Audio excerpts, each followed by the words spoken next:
FSN Radio. It's all about what's next. Go to financialsurvivalnetwork.com and sign up for your free weekly newsletter. You'll also get 3 free reports. The Financial Survival Network. It's all about what's next. Today's show is brought to you by U.S. Gold Corp. U.S. Gold Corp is a U.S.-focused gold exploration and development company advancing high-potential projects in Wyoming and Nevada. U.S. Gold Corp has consolidated a district on Nevada's productive Cortex trend and is advancing the Copper King project towards production in Wyoming, led by a team of prolific company builders and renowned explorers, including Dave Mathewson, who is directly responsible for several major Nevada gold discoveries. U.S. Gold Corp is well-capitalized and has an extremely tight share structure with less than 20 million shares outstanding and trades on the NASDAQ, a major exchange, under the ticker symbol USAU. To learn more, go to usgoldcorp.gold. That's usgoldcorp.gold. The Financial Survival Network. It's all about what's next. Welcome. You are listening to the Financial Survival Network. I'm Kerry Lutz. It's 4/23/19. Well, when we last checked in with Nick Santiago, well, we've done it once since, but when we talked to him in December, he was emphatic that the market was not going into a bear market, that the stock markets were going to recover and probably hit new highs. Paul was spot on. Well, what's going to happen next? That's the question. Is the stock market topping out, at least in the intermediate term? And what about earnings season? What is that going to do to the market? Are we going to get this end of the year rally? And what about precious metals? What about interest rates? 10-year. What about oil? Oil's been going higher and higher, right? So without further ado, we're going to talk with Nick. But first, as always, please send your emails to kl@kerrylutz.com. We answer all. Love getting your emails. And there's a new left-wing coffee shop about to open literally right around the corner from my home. I'll be able to read your emails there, just walk there. So hopefully less travel time to that coffee shop. I'll be able to answer them even quicker than I'm doing now, which really isn't quick enough, let's face it. So, Nick, welcome back. And hey, stock market running out of gas? What's going on here? Well, right now, the pedal is still to the metal, but I think we're about to hit the brakes pretty soon. So, yeah, I am in the camp now that the overall market has come up into what we call a euphoric phase. And whenever that happens, you're going to see stocks make a reverse turn. In December, as you know, I was very, very bullish. I said once we get into the Christmas time period, we're probably going to see a big rally. And throughout the first quarter, that has happened. Now I'm really in caution mode at the moment. So I think you're getting a lot of talking heads on TV looking for a melt up and things along those lines. And that's, I think, been happening. I don't think that's going to start happening now. I think that's already occurred. So now as we go into the final end of the month in April, I think it is going to be a sell in May and go away. So I think traders now need to brace themselves.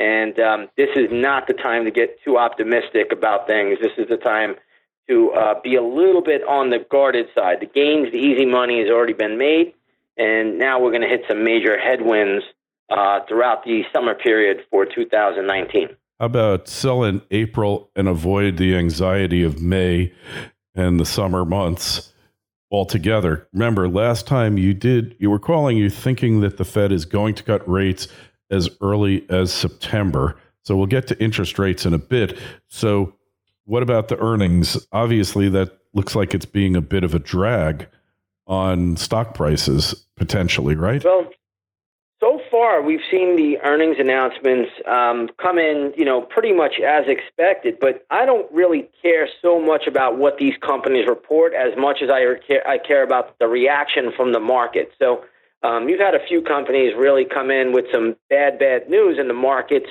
seem to buy up the bad news. So when the markets can absorb that, that's great, and that's what you get when you have this euphoric type of tape out here. But the earnings announcements have not been terrific. I think a lot of that was factored in when we got the December swoon. But now, going forward, we're going to really start to get the big companies reporting, and I think that is going to set the tone here as we go into the month of May. So I think the market is still in an uptrend. It's still constructive. We still have not taken out the September top from 2018 on the S&P 500.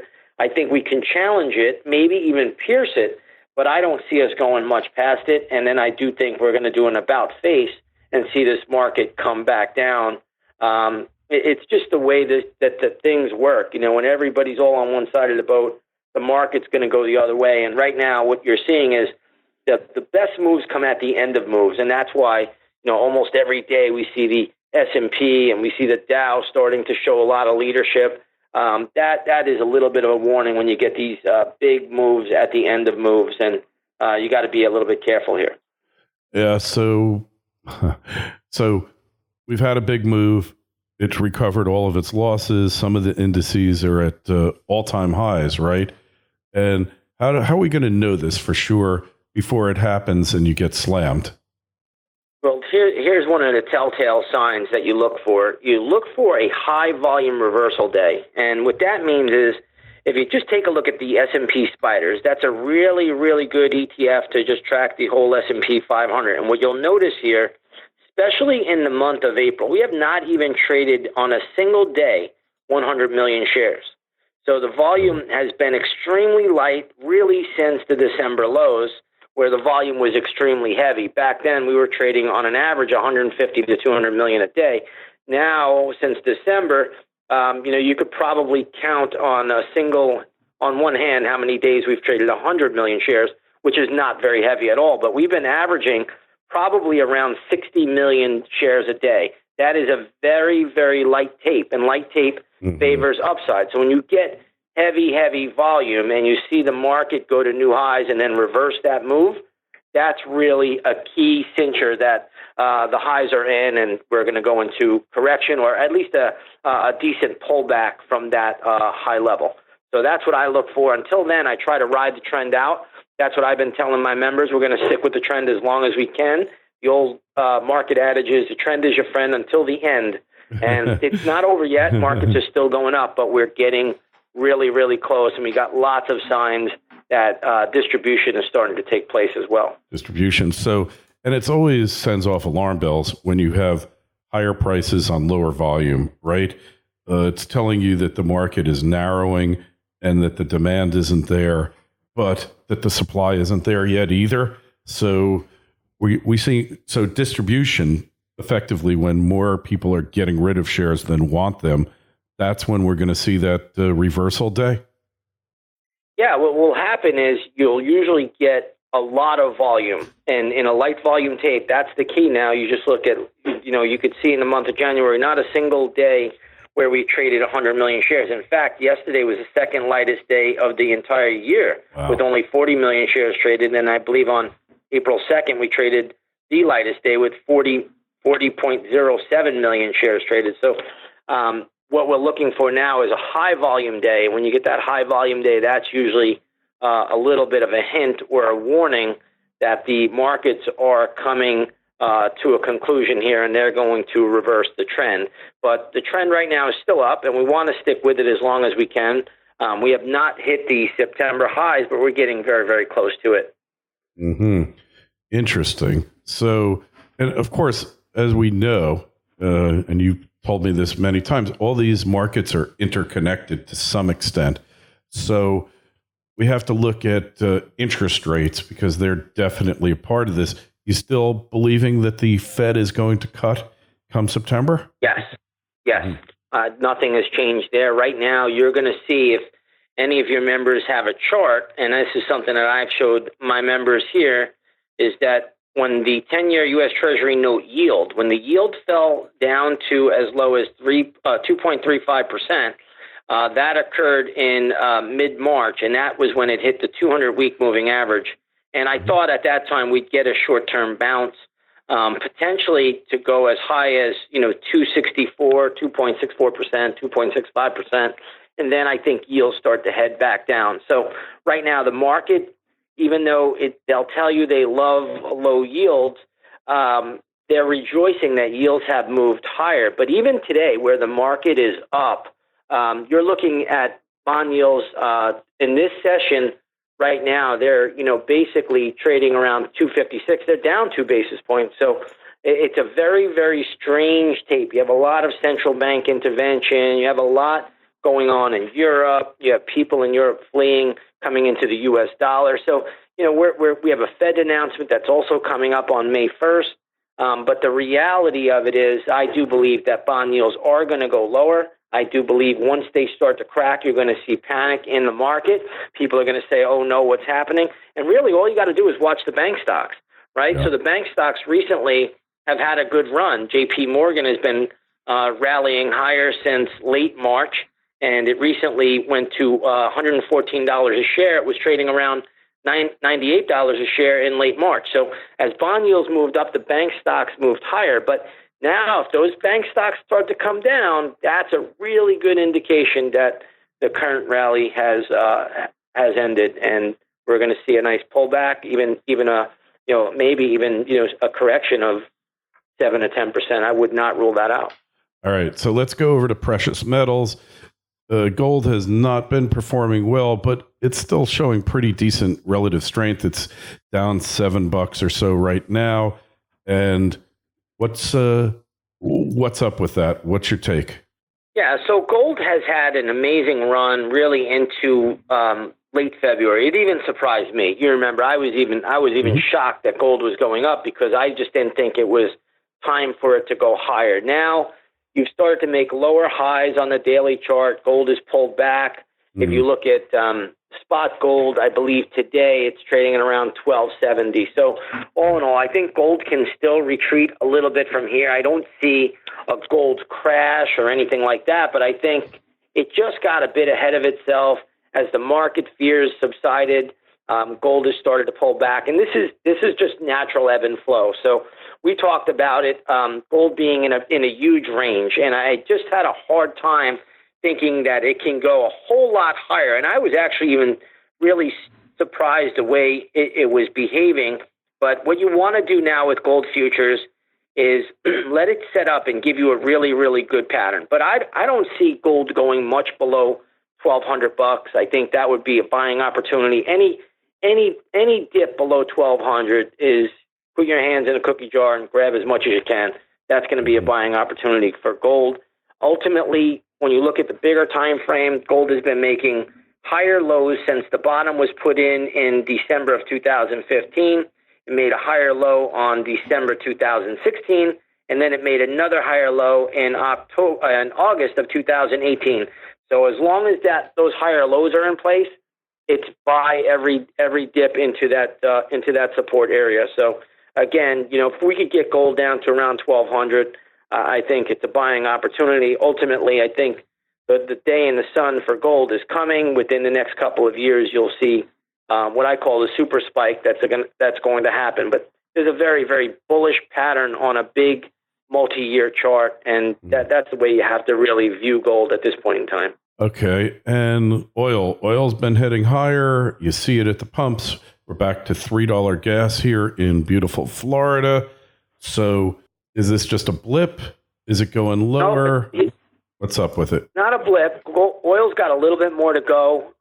Should peak out from my calculations. What I've told my members, I had a level at $60 and I had another level at 62 and change. Now my new resistance point, because every time we hit those levels, we pull back, but we consolidate the move, and then we go higher. So right now, the maximum level for oil is going to be around a Pierce of $68. So it's probably more around 68 and a quarter to 68.50. Right there should be the peak for crude oil. I would say for several months. I don't see it getting above it, but I do think we can get to that $68 level now that we've taken out several resistance zones. The next big resistance level I have in play should be around a Pierce of $68. And then once we get there, we should get a pretty decent pullback in crude oil. I'm not exactly sure how much, but I think a dip back down to the low 60s, even the high 50s is likely. Wow.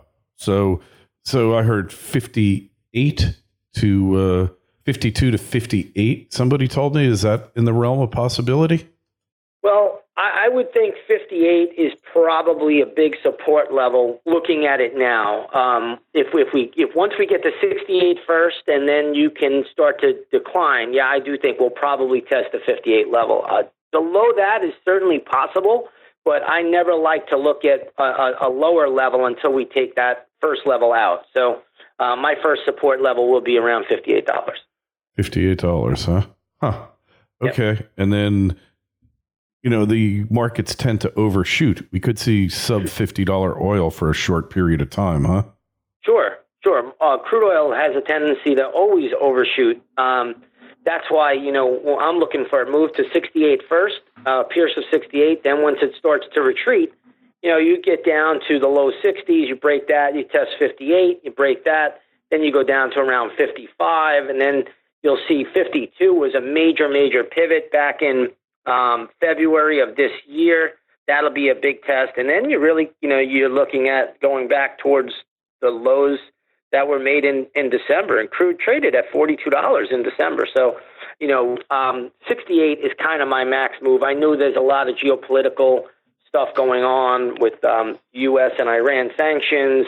Then you have the problems going on in Venezuela. So, there's some supply, but there's an unlimited amount of oil already, even with those two countries offline. And it's always important to keep in mind that Venezuela's oil is really substandard. The standard WTI light sweet crude, this is heavy sour crude. And there's only a limited number of refineries in the world, most of them being in the good old US of A, that can accommodate that crude. And that's the only reason why they kept the flow going all these years, is they didn't want to hurt those refineries that had retooled to accept Venezuelan crude. The only good thing about Venezuelan crude is it produces a lot of asphalt very economically because it's so heavy. So really, the world's not going to miss 1 million barrels a day of Venezuelan crude, especially look how production is ramping up in the U.S., like without stop, and nat gas as well. Nat gas is record production with no end in sight. People keep telling us here, Nick, well, they're not making any money. They're not making money off of fracking. And you know what? For an industry that's not making money, I don't know that the banks just will lend forever, indefinitely. But for an industry that makes no money, they just keep producing a hell of a lot more of it. Is it like McDonald's? They lose money on every Big Mac, but they make up for it in volume? It could be, but the reality of it is, when you just look at what the commodity does, there's still a need for it, right? We're not getting off of fossil fuels anytime soon. So I love really what it comes down to. I had a guest on recently, and it is basically anti-Westerner, but that's neither here nor there. But he's trying to tell me that solar and wind are like taking over China.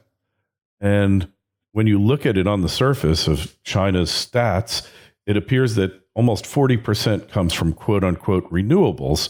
But then when you dig deeper into the numbers, only most of what they call renewables is hydroelectric coming from the Three Forges Dam. The rest of it is 6% solar, 2% wind, and not much more than in many states here in the US of A, like Texas has huge wind. It's not economical. It's not happening. The whole alternative energy thing is just still a dream here, Nick. We still need oil. I agree 100%. In fact, you could just look at the founder of Greenpeace, who wrote a Twitter piece about Alexandria Ocasio-Cortez's New Green Deal. I mean, nobody could shoot it down better than he did, and this is a guy that was one of the founders of Greenpeace. So if you just look at what he said, the world needs fossil fuel, and it still needs it, and it will need it for the foreseeable future. Yeah, agreed, for sure. I've always been a skeptic. I don't mean a skeptic of like a naysayer, but just the realization that changes like this happen gradually. How long did it take to go from the horse to the car, right? It took like decades to do that. And took a while. Yeah, and then all of a sudden it caught on and it was like, oh, overnight sensation that took 25 years to occur. The transition from oil to electric cars, if it in fact does happen, and I'm not convinced that something else isn't going to come along that is going to be better. Electric cars with these batteries are not the answer. Maybe it's compressed air. Maybe it's hydrogen fuel cells. I'm not convinced that the plug-in electric vehicle is the vehicle of the future. All right. It seems to me like it's a transitional stop. But maybe in 30 years we'll know for sure and it'll be all over and done. But electrical grid can't take it. It's just it's a dream at this point. As much as I do enjoy the concept of electric vehicles. Hey, one other question. It's kind of the 900-pound gorilla in the room, the dollar. We still looking like same level, same channel. Dollar's going higher. I mean, it's going to take time. It's not a soaring and roaring move. It's almost like a hurricane that just sits and lingers. It just travels slowly. But the dollar's going higher. I mean, think about it. Just look at Europe now. Mario Draghi just a few weeks ago came out and said, "Hey, things are slowing here. We're going to do more if we have to. We are not going to raise interest rates." So his term is up, I think, sometime next year. He's not going to try to cause any kind of problems in that economy, which is already, in my opinion, the worst in the world, a disaster. So again, I just see European money flying into the United States, and that's going to continue. I don't see it stopping anytime soon. Yeah, and that just tells me the dollar is going higher. Ultimately, you'll see the U.S. dollar index, which is the dollar versus a basket of 6 currencies, and most heavily weighted currency against the dollar is the euro. Yeah. The euro will go lower, dollar will go higher, and that's, I mean, the trend is there. I mean, there's nothing really to look at. When I was talking about the dollar putting in a bottom on this program a long, long time ago, people were laughing. Yeah, and here we are, we're looking at the dollar at 18-month highs. We nailed it. So here's one other thing I'd like to point out. Every time that New York City real estate appears poised to take a big hit, something in the world happens and it sends people to the U.S., to the go-go markets to buy real estate. Every time I've seen it that I believed it'll go down for 6 to 18 months, but then there is a new crop of hot money, flight capital. The next flight capital I'm calling, Nick, is coming from Western Europe, from these Islamified countries, when certain elements of the population wake up and say, we got to get out of here. This place is bad. That's going to keep pressure on the euro. It's going to keep the dollar high indefinitely, and it's going to mask fundamental weaknesses in the U.S. economy. Because look, when you've got a couple trillion, 2-3 trillion a year in net capital inflows to your country, we've already got it now from dollar-denominated debts being paid back. All right, we got $1 trillion in that, and then we've got all this capital from countries where the people are scared or it's not respected, like in China. We're going to see a flood of flight capital coming to the U.S., and that's going to mask and presumably solve many of our underlying problems. It's like that song by the Animals. We got to get out of this place. It's the last thing we ever do. All right, and that is the headline here. We got to get out of this place. And that's what's happening. That capital is fleeing. It's been going into don't forget, people are underestimating, we don't give enough credit to the U.S. tax policy either. Now the U.S. is really, with the corporate tax rate being lowered, we've made this a competitive place to do business. And with a stronger dollar, the money flowing in, I don't see it stopping, to be honest. We're going to go through our bumps here. We're going to have corrections. We're going to have some, we might even have some crashes over the next few years. Sure. But the reality of it is the money is still coming into the United States, and that's really the bottom line. Yeah. Hey, what about the presidential election impact on all these markets? What's your take here? I'm not talking politically. Well, right now, when you look at this, I don't know if the the left has a viable candidate. Honestly, I just don't know if there's anybody. Really Elizabeth Warren, Elizabeth Warren, or Pete Buttplug.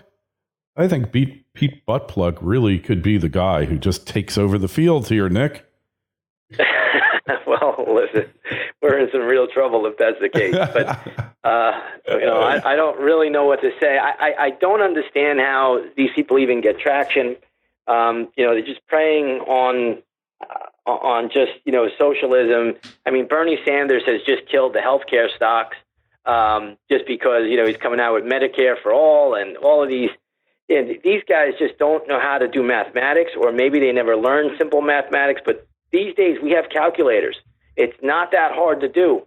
All of these policies that they're just trying to implement. And the one thing, Kerry, to get anybody to get off their butt and to start working, or to get anybody to do anything, you have to inspire. I mean, they just come up with these programs that are so, they're dire. They have no inspiration behind them at all. And it's a sad thing to see, but this is what's happening. Well, I want to see everybody's debt all over the world forgiven. So Elizabeth Warren is my candidate, because I think she'll just say, don't worry about it. Don't pay it back.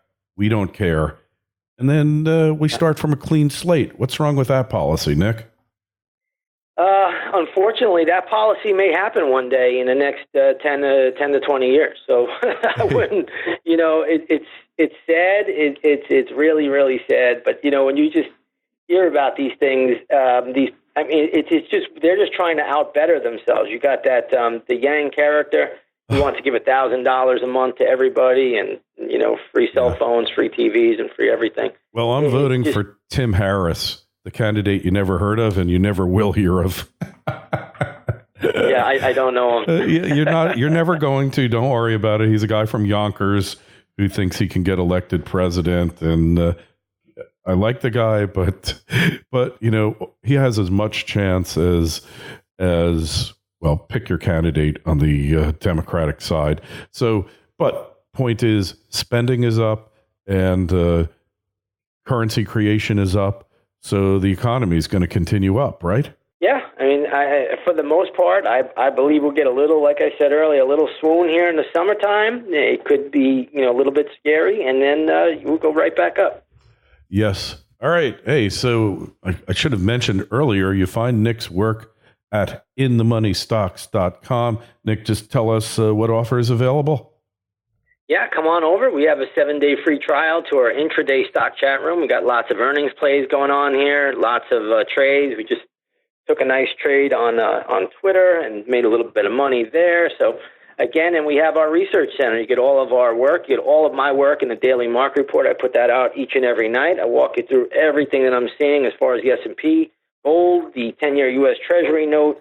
Also, we look at individual stocks as well. So there's just lots and lots of content out here. Come on over, take that 7-day free trial to the intraday stock chat room or the research center, and you get all of my work. Hey, you know what I like about you, Nick? You have the same philosophy as I do. May be wrong, but I'm never in doubt. And that's certainly the case here. So anyways, hey, questions, comments, be a part of the show. Write us. Email address is kl@kerrylutz.com. And the Twitter feed's @KerryLutz. Facebook page, Financial Survival Network. And if you're listening on to this show on any platform, podcast or YouTube, please subscribe, like, and share. Really helps us a lot when you do that. Helps get ideas out like Nick's. And Nick is an uncanny forecaster, documented history of making major calls months before it happens correctly. Nick, we always appreciate you coming on, and we will talk to you again real soon. Thank you, Kerry. Can't wait to be back. FSN Radio. It's all about what's next. Go to financialsurvivalnetwork.com and sign up for your free weekly newsletter. You'll also get 3 free reports. The Financial Survival Network. It's all about what's next.